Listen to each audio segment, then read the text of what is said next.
Charles died within 6 days of taking sick. Again, she collected a sizable insurance payout. Everyone thought that Louise and her family were cursed.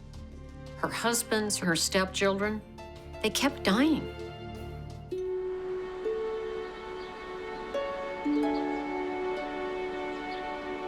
In the 1900s, women know their place is in the home, raising a family. But one young Chicago wife, Louise Brienkamp, doesn't really like children. She prefers the company of corpses. She went to work for no pay, mind you, as an assistant to a local funeral home undertaker. What are you doing here, Louise? I heard about poor Mr. Pitt, taken so young. I thought I could help. He recalled quite vividly her joy, almost gleeful exhilaration at the chance to embalm, at the chance to be around dead bodies.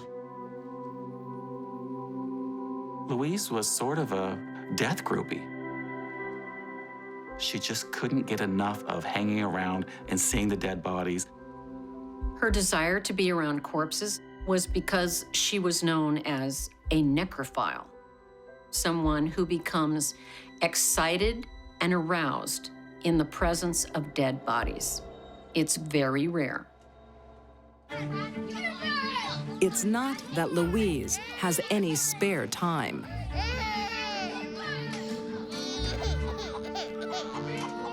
By 25, she is caring for 5 stepchildren and struggling to keep her home orderly. Frank, Lillian! Stop bickering! To the annoyance of her much older husband, 60-year-old Fred. Why can't you keep an orderly house?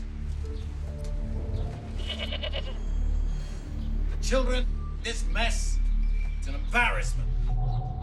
Fred's complaints are short-lived.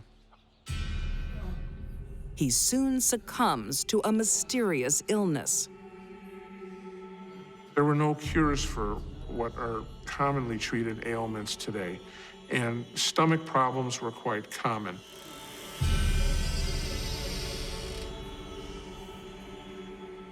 So when he dropped dead, no one really considered anything nefarious. Fred leaves his family well provided for, thanks to his life insurance. And Louise decides to invest it in death. She becomes a partner in a Chicago mortuary. She took his insurance policy, roughly $2,000, and transferred it over to the Chicago South Side undertaker. She promised that she would deliver to him clients. True to her word, Louise delivers customers. The first, her 4-year-old stepdaughter, Florence.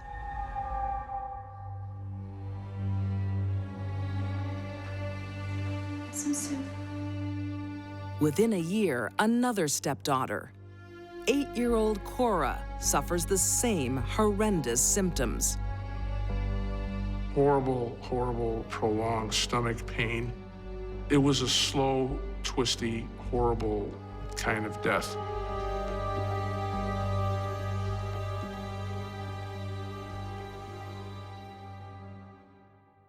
Grieving Louise is still young and beautiful, and soon has a new man to help her heal. She finds a man named Charles who has a son named Harry, and she inserts herself into that family. Father, I need to talk to you. Alone. But not everyone is happy with their union.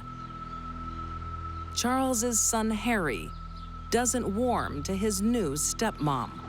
Why don't you ask her about the proceeds from the property at Crystal Lake? Charles? Are you going to let him stand there and insult me? He had the lingering suspicion that there was much more to this woman. Why don't you prepare supper and we'll discuss this over a meal? Of course.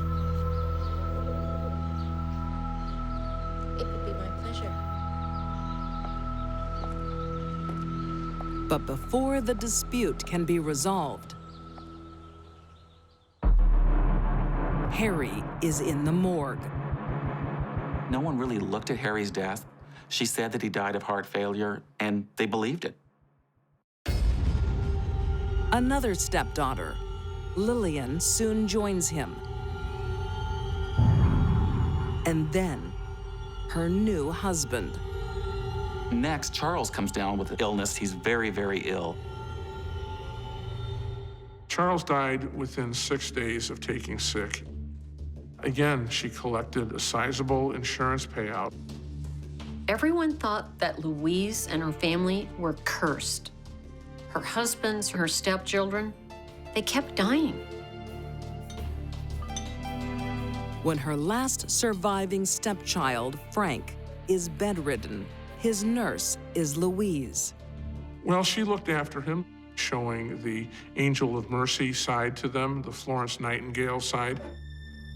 He suffers for at least 6 months with his terrible illness while she's right by his side.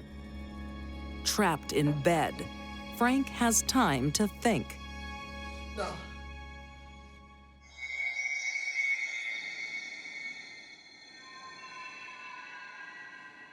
There was something wrong with that.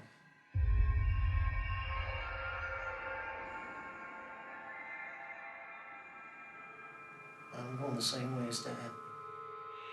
On his deathbed, he said, "I'm going to go the way of my father.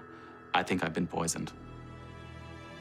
His death brings the toll to 2 husbands and 5 stepchildren.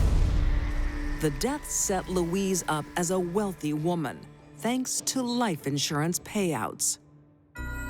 She buys another business, a boarding house for lonely itinerant men.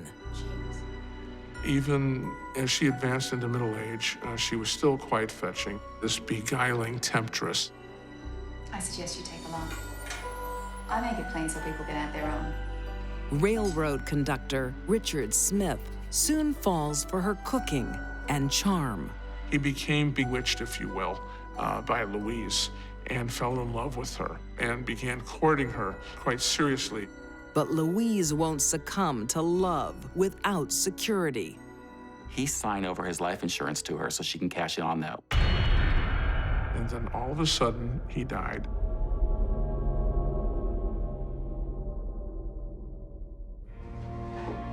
Not one for grieving. Another boarder soon catches Louise's eye. Arthur Bissonnette had just been admitted to the Chicago Police Department. Who's it from? My fiance. Louise always gets the man she wants, but not this time. Arthur isn't falling for her. Bissonnette was a young man, and Louise was quite older than him. Ada? He had a fiancée and was apparently engaged and was contemplating marriage. If Arthur won't be her lover, Louise knows another way he can satisfy her. Some more paper? Yes, please.